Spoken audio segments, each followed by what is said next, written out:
খবর শুনছেন Islampur news TV YouTube channel থেকে। জানাবো আজকের বাছাই করা কিছু গুরুত্বপূর্ণ তাজা সংবাদ। খবরের শুরুতেই দেখে নেব আজকের সংবাদ শিরোনাম। 5ই আগস্ট কোচবিহারের শুভেন্দু, 19 জায়গায় জমায়েত করে বিক্ষোভ দেখাবে তৃণমূল কংগ্রেস। বেহাল রাস্তার প্রতিবাদে বিজেপি, পুলিশের সঙ্গে ধস্তাধস্তিতে উত্তপ্ত সল্টলেক। 2 কোটি টাকার মাদক সহ 3 পাচারকারীকে ধরল পুলিশ। পাকিস্তানের খাইবার পাখতুনখোয়ায় বিস্ফোরণে ছিন্নভিন্ন 5 শিশু, আহত অন্তত 12। এসআইআর-এর খসড়া তালিকা থেকে নাম বাদ পড়ল খোদ বিরোধী দলনেতার। তেজস্বী বললেন, ভোটে লড়ব কিভাবে। মানিকতলায় ভেঙে পড়ল পুরনো রাজবাড়ির একাংশ, আহত 2 শিশু, আতঙ্কে বাসিন্দারা। উত্তরবঙ্গে ধেয়ে আসছে প্রবল দুর্যোগ, বৃহস্পতিবার থেকে বৃষ্টি বাড়বে দক্ষিণে। তিলপাড়া সেতুতে ফাটল, বিচ্ছিন্ন উত্তরবঙ্গের সঙ্গে দক্ষিণবঙ্গের যোগাযোগ। জমি কেনা বেচা নিয়ে অশান্তি, 3 লক্ষের সুপারিতে খুন, পণ্যগড়ে তৃণমূল নেতার হত্যাকাণ্ডের নয়া তথ্য। ঝড়ে বৃষ্টির জল ঢুকে পড়েছে, খাট থেকে জমা জলে পড়ে 5 মাসের শিশুর মৃত্যু, উত্তেজনা দমদমে। ফাঁকা মাঠে যুবতীর অবস্থা দেখে শিউরে উঠলেন বাসিন্দারা, শোরগোল মোথাবাড়িতে। আমাদের পাড়া আমাদের সমাধান কর্মসূচিতে চর্চায় হাতির হানা, ঝাড়গ্রামের রাস্তায় আলোর দাবি। তাপ বাড়াবে 5ই আগস্ট, বিজেপির 65 এমএলএর আন্দোলনের দিন কোচবিহারে 19 জায়গায় কর্মসূচি টিএমসির। বিজেপি তৃণমূল সংঘর্ষ, রণক্ষেত্র সিউড়ি, আটক বেশ কয়েকজন। হলদিয়ায় মা মেয়ে খুন করে দেহ পুড়িয়ে দেওয়ার ঘটনায় 5 বছর পর 4 জনের যাবজ্জীবন সাজা।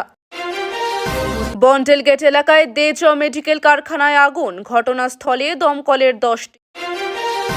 এতক্ষণ শুনছিলেন সংবাদ শিরোনাম। বিস্তারিত খবর শোনানোর পূর্বেই আপনাদের কাছে করব একটি ছোট্ট অনুরোধ।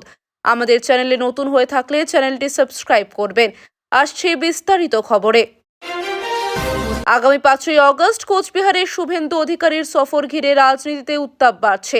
এই দিনেই তৃণমূল কংগ্রেস কোচবিহারে 19টি জায়গায় জমায়েত করে অবস্থান বিক্ষোভ করবে। তৃণমূলের দাবি, অসম থেকে আসা এনআরসি নোটিশের ফলে কোচবিহারের বহু মানুষ আতঙ্কে রয়েছেন, বিশেষ করে রাজবংশী ও আদিবাসী সম্প্রদায়। এই কারণেই তারা এই কর্মসূচি গ্রহণ করেছে।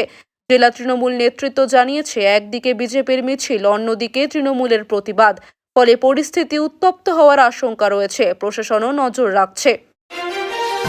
সল্টলেকের এফডি ও এইচবি ব্লক এলাকায় দীর্ঘদিন ধরে রাস্তার বেহাল অবস্থার বিরুদ্ধে বিজেপি যুব মোর্চা বিক্ষোভে নামে। এলাকার জলাবদ্ধতা ও গর্তে ভরা রাস্তাকে কেন্দ্র করে তারা অভিনব প্রতিবাদ করেন। কেউ কেউ গর্তে শুয়ে পড়ে, কেউ আবার সাঁতার কাটার ভঙ্গিতে প্রতিবাদ করেন। পরিস্থিতি উত্তপ্ত হয়ে ওঠে যখন পুলিশ বিক্ষোভকারীদের আটকাতে গেলে ধস্তাধস্তি শুরু হয়। পরে কয়েকজন বিজেপি কর্মীকে আটক করা হয়। এই ঘটনায় পুলিশ ও বিজেপি উভয় পক্ষই একে অপরকে দোষারোপ করছে। মালদা জেলার কালিয়াচক এলাকায় পুলিশের অভিযানে প্রায় 2 কোটি টাকার মাদক বাজেয়াপ্ত করা হয়েছে। এই অভিযানে 3 জন মাদক পাচারকারীকে গ্রেপ্তার করা হয়, যাদের কাছ থেকে 2.5 কেজিরও বেশি ব্রাউন সুগার উদ্ধার হয়। পুলিশ সূত্রে জানা গেছে, পাচারকারীরা বাইকে করে মাদক পরিবহন করছিল। গোপন সূত্রে খবর পেয়ে পুলিশ পথ আটকায় ও গ্রেফতার করে। ধৃতদের জিজ্ঞাসাবাদ করে চক্রের মূল পাণ্ডাদের খোঁজ চলছে। মাদক কারবারের রুট হিসেবে মালদা দীর্ঘদিন ধরেই ব্যবহৃত হয়ে আসছে বলে পুলিশ জানিয়েছে। পাকিস্তানের খাইবার পাখতুনখোয়া প্রদেশে এক মর্মান্তিক বিস্ফোরণে 5 শিশুর মৃত্যু হয়েছে এবং আরও অন্তত 12 জন আহত হয়েছে। স্থানীয় সূত্রে জানা গেছে, একটি ফেলে রাখা মর্টার শেলকে খেলনা ভেবে শিশুরা তা নিয়ে খেলছিল। আচমকায় সেটি বিস্ফোরিত হলে ঘটনাস্থলেই প্রাণ হারায় 5 জন। গুরুতর আহতদের হাসপাতালে ভর্তি করা হয়েছে। ঘটনায় গোটা গ্রামে আতঙ্ক ছড়িয়ে পড়ে। তদন্তে নেমেছে নিরাপত্তা বাহিনী। প্রাথমিকভাবে মনে করা হচ্ছে, এটি পুরনো যুদ্ধের সময়কার অস্ত্র ছিল, যা এতদিন ফেলে ছিল।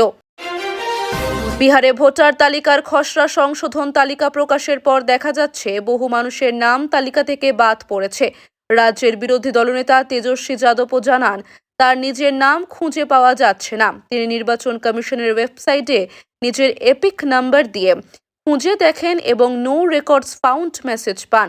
এরপরেই তিনি সোশ্যাল মিডিয়ায় বিষয়টি তুলে ধরে প্রশ্ন তোলেন, ভোটে দাঁড়াবো কিভাবে? তবে নির্বাচন কমিশন দাবি করে তার নাম তালিকায় রয়েছে এবং হয়তো কারিগরি কারণে এমন সমস্যা হয়েছে। বিষয়টি নিয়ে রাজনীতিতে চাঞ্চল্য তৈরি হয়েছে।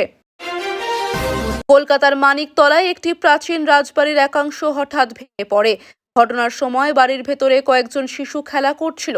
তাদের মধ্যে 2 শিশু আহত হয়। স্থানীয় বাসিন্দারা জানিয়েছেন, বহুদিন ধরেই বাড়িটি জরাজীর্ণ ছিল এবং কলকাতা পুরসভার তরফে বিপজ্জনক বাড়ি হিসেবে চিহ্নিতও করা হয়েছিল। কিন্তু তা সত্ত্বেও কেউ সেখান থেকে সরে যাননি। আহতদের মানিকতলা ইএসআই হাসপাতালে ভর্তি করা হয়েছে। ভবিষ্যতে আরও দুর্ঘটনা এড়াতে এলাকাবাসীরা দ্রুত পদক্ষেপের দাবি জানিয়েছেন। উত্তরবঙ্গে আবহাওয়ার খারাপ পরিস্থিতি তৈরি হয়েছে। প্রবল বর্ষণের পূর্বাভাস দিয়েছে আবহাওয়া দফতর। আগামী কয়েকদিন উত্তরবঙ্গে অতি ভারী বৃষ্টি হতে পারে, যার ফলে নদীগুলির জলস্তর বৃদ্ধি পাবে এবং নিচু অঞ্চল প্লাবিত হওয়ার সম্ভাবনা রয়েছে। দক্ষিণবঙ্গেও বৃহস্পতিবার থেকে বৃষ্টি বাড়বে বলে জানা গেছে।